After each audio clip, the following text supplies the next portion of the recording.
আমার এক বান্ধবীর স্বাদের নেমন্তন্ন, তো সেখানেই যাব। আর বান্ধবীর জন্য নেওয়া হয়েছে এই শাড়িটা। তো কেমন হয়েছে শাড়িটা তোমরা কিন্তু কমেন্টে জানাবে। আর এইদিকে দেখো আমি কিন্তু রেডি হয়ে বেরিয়ে পড়লাম। আর এইদিকে দেখো আমাদের গাড়িও কিন্তু চলে এসেছে।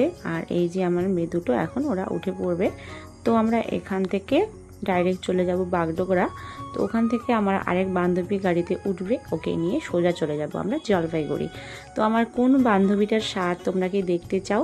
তো যদি দেখতে চাও তো অবশ্যই কমেন্টে জানাবে। আর অবশ্যই তোমাদের সাথে সব কিছু ভিডিও এক এক করে আসতে থাকবে, আর তোমরা কিন্তু দেখতে থাকবে। তো দেখো তারপরে এই যে আমি এখন গাড়িতে উঠে পড়েছি, আর আমাদের ফাইনালি গাড়িটাও চলতে শুরু করে দিয়েছে। তো এই যে দেখতে পাচ্ছ আমরা এখানে তিন মা বেটি গল্প করতে করতে যাচ্ছি। আর গল্প করতে করতে দেখা হয়ে গেল রাস্তায় আমার বোনেদের সাথে।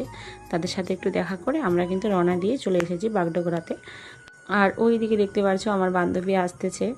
তো ওর সাথে অনেক দিন পর দেখা হলো, মানে এর আগে কিছুদিন আগে এসেছিলাম, তো বেশি সময় থাকতে পারিনি। তো আজকে আবার একসাথে যাচ্ছি।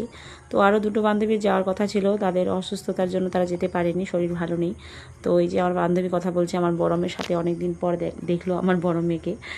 তো আর কি এই যে ওরা এখন বসে পড়বে, আর আমরা কিন্তু ফাইনালি চলে যাচ্ছি জলপাইগুড়িতে। চলো তাহলে যাওয়া যাক। আমরা জলপাইগুড়ি পৌঁছে তোমাদের সাথে সব ভিডিও শেয়ার করব, আর তোমরা দেখতে থাকবে আমার ভিডিওগুলো। তো আজকের জন্য সবাইকে টাটা, সবাই খুব ভালো থেকো, সুস্থ থেকো। তোমাদের সাথে দেখা হবে নেক্সট একটা ভিডিওর মাধ্যমে। তো আজকের জন্য সবাইকে টাটা, সবাই ভালো থেকো, বাই বাই।